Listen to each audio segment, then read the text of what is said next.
Bonjour à tous, c'est Romain d'Accélération. Aujourd'hui, bienvenue sur le nouvel épisode de notre formation gratuite sur N8N. L'objectif, du coup, c'est de vous accompagner et de progresser rapidement sur N8N. Donc, on sort un épisode par semaine. L'idée aujourd'hui, c'est qu'on vous explique de quelle manière on va pouvoir créer des conditions dans la donnée et effectuer des actions différentes en fonction de conditions. Alors là, l'objectif, c'est qu'on s'arrête à une donnée et traiter une donnée par une donnée. Dans l'épisode suivant, on verra comment on traite plusieurs données. Mais là, ça va être juste intéressant de comprendre quelles sont les conditions et comment on peut transférer de la donnée dans notre scénario en fonction de différentes valeurs. Donc, tout d'abord, voilà ce que je voulais vous montrer. Là, on est sur un petit workflow test. Donc, nous, ce qu'on va s'intéresser, c'est du coup les petits carrés jaunes. Donc, on va avoir les deux premiers nœuds, ça va être un edit field et un wait. Alors, le edit field, on l'a déjà vu dans le scénario dans la leçon précédente sur les data tables. Du coup, on avait mis un edit field. L'objectif d'un edit field, c'est de mapper de la data et d'avoir de la data mappée. Donc, on va l'utiliser énormément dans nos scénarios, mais je voulais juste en reparler très rapidement là. J'intègre aussi le wait parce que c'est quelque chose qui ne mérite pas une leçon en particulier, mais c'est quelque chose qu'on va souvent utiliser dans nos scénarios. L'objectif, c'est juste de faire attendre notre workflow avant de passer à la prochaine action. Et du coup, aujourd'hui, on va s'intéresser beaucoup au if et au switch. Alors, quelle est la différence entre le if et le switch? Le if, dans N8N, c'est qu'il va y avoir deux possibilités. On va définir une condition, et la possibilité 1, ça va être true, la possibilité 2, ça va être false.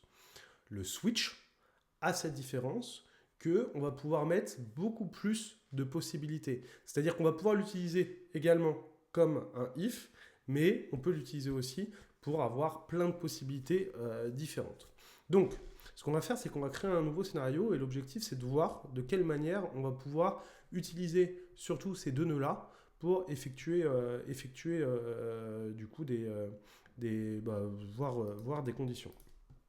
Alors, la première chose, moi, qui va m'intéresser, c'est qu'on va aller dans un data table et on a déjà vu les data tables. Donc, en fait, l'objectif du scénario qu'on va créer là, c'est qu'on va créer une base de données dans notre data table. Et dans cette base de données, on va définir certaines valeurs. Et l'objectif, c'est en fonction de certaines conditions, on doit envoyer des valeurs dans un onglet Google Sheets ou dans un autre. Donc, par exemple, ici, je vais par exemple créer une colonne first name. Tac. Je crée une seconde colonne, last name. Et je dis n'importe quoi, je peux créer une colonne gender. Voilà. Et on va créer une première ligne. Alors, comme on a vu sur les data tables, on va la créer sur un scénario, ça sera mieux. Mais juste avant ça, ce qu'on va faire, c'est qu'on a créé du coup une feuille Google Sheets. Et là, on va créer gender, on va faire homme. Et on va faire femme. Donc on a deux onglets, un onglet homme, un onglet femme. Alors la première chose, juste pour récapituler la leçon d'avant, ce qu'on va faire, c'est qu'on va ajouter une ligne dans notre data table. Donc ça, on va le faire par notre scénario.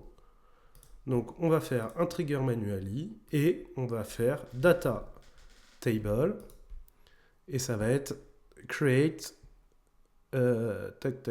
insert row. Donc on choisit notre data table tuto et on va dire par exemple qu'on va ajouter le nom de Paul Carter qui est un homme. Donc là, j'ai créé ma première ligne. Normalement, si je vais dans ma data table et que j'actualise ma page, effectivement, j'ai mon Paul Carter qui est un homme qui a été ajouté. Ce qu'on va faire, c'est qu'on va ajouter encore quelqu'un d'autre. On va dire, je dis n'importe quoi, Marie Carter qui est une femme. Marie Carter qui est une femme. Ok, on a ajouté un homme et une femme dans notre data table.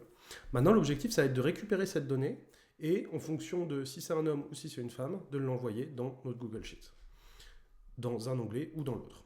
Donc, ce qu'on fait, c'est qu'on va supprimer notre insert row et là, on va faire data table et on va faire get rows. Donc, get rows, on rechoisit nos scénarios tuto. Et ce qui va être important, c'est que là, on va limiter à 1 pour l'instant parce qu'on a dit que l'objectif, c'était de traiter une donnée par une donnée. Donc là, on limite par 1. Donc, on va récupérer cette ligne.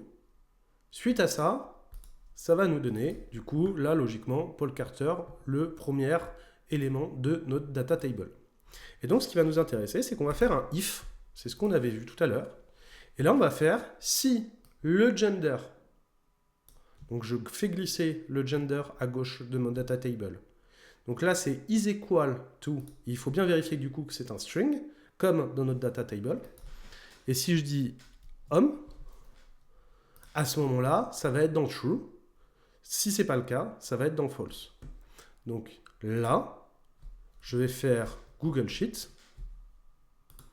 On va ajouter du coup notre row dans notre Google Sheet et on va choisir du coup notre tuto et là on va dire du coup dans notre onglet homme. Ce qu'on fait, c'est on va aller ici, on n'a pas encore créé nos colonnes, donc on va créer nos colonnes.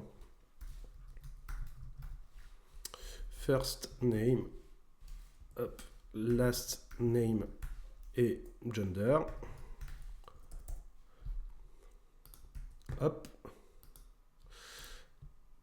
Et ici.